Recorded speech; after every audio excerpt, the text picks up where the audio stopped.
Bonjour à tous. Sur nos photos de vacances, de voyages, etc., on a parfois des petits problèmes de touristes qui sont un petit peu gênants sur la photo et dont on aimerait bien l'absence. Alors il y a des possibilités de supprimer les touristes d'une photo. Par contre, il faut absolument prévoir le coup à l'avance et faire plusieurs clichés. Alors les touristes, souvent, ils sont là, mais ils ne sont pas toujours à la même place. Alors j'ai fait quelques photos dans mon jardin avec, on va prendre en exemple cette lanterne à bougie que j'ai volontairement déplacée comme si c'était un touriste sur une place qui se déplace un petit peu.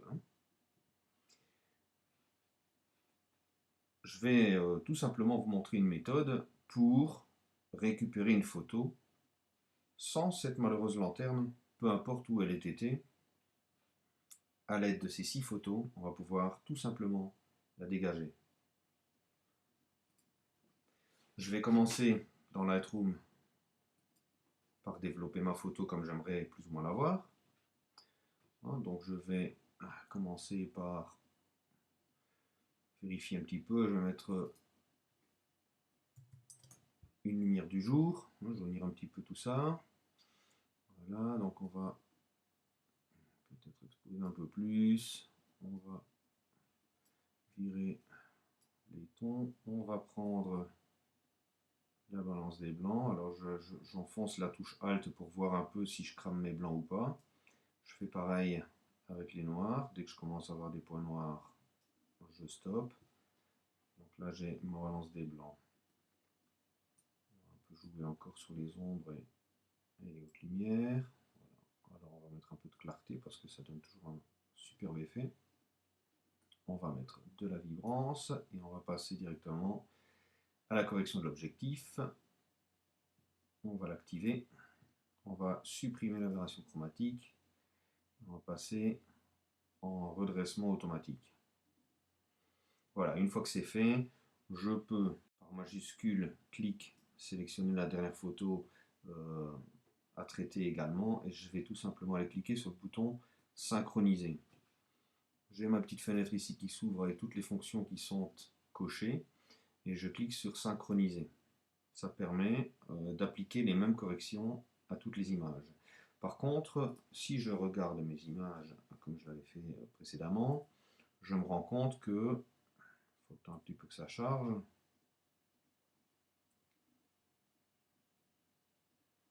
Voilà, si je dis pas de bêtises, celle-là est un peu plus surexposée, donc on va aller corriger l'exposition et on va la mettre à... On va essayer d'égaliser avec les autres photos. Ça me semble plus ou moins correct. Et la dernière qui est aussi un peu surexposée, je vais aller lui baisser son expo pour essayer de...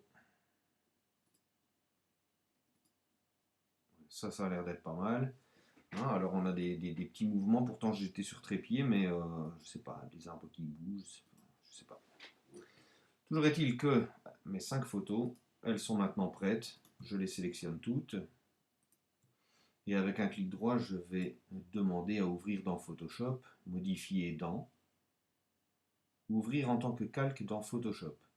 Alors je clique dessus et pendant que ça se fait, j'explique un petit peu. Qu'est-ce qu'on va faire? On va ouvrir un document Photoshop et ce document Photoshop va contenir toutes nos images dans des calques différents.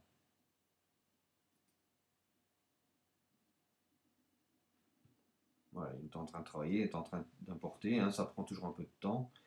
Ce sont quand même 6 images de 20 millions de pixels, donc laissons travailler.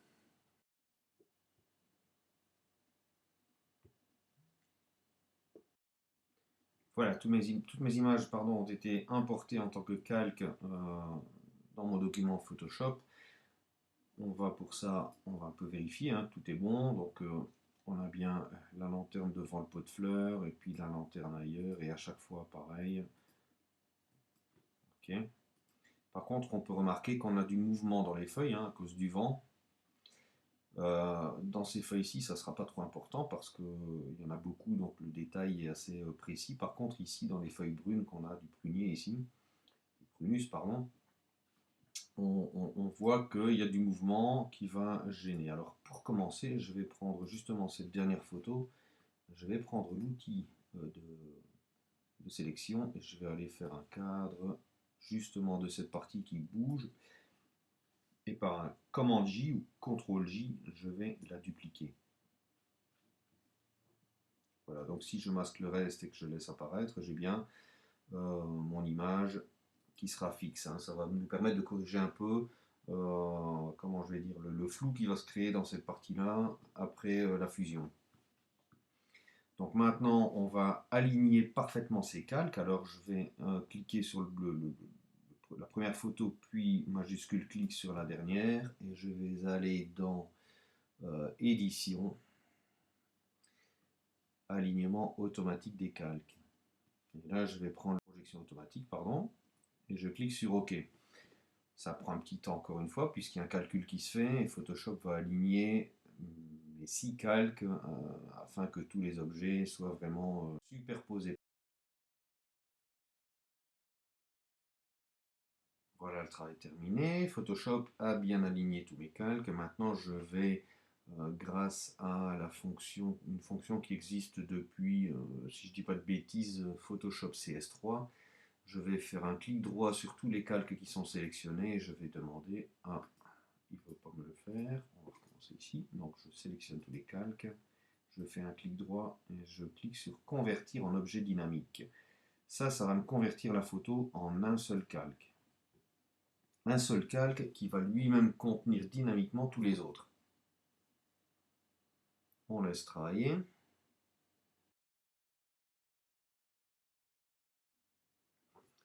Voilà, donc tous les calques sont réunis en un seul. Maintenant, on a une petite icône ici qui nous prévient que ce calque est un objet dynamique. Ça veut dire que un objet dynamique, en fait, c'est le document précédent. Ça, donc on a ici, comme qui dirait, un nouveau document. Donc si je double-clique sur cette icône, je vais le faire pour vous montrer. Photoshop va me rouvrir les 6 calques qu'il contient. Alors, il me demande toutes ces questions habituelles pour les profils de couleurs. Voilà, vous pouvez remarquer que j'ai ouvert un nouveau document ici.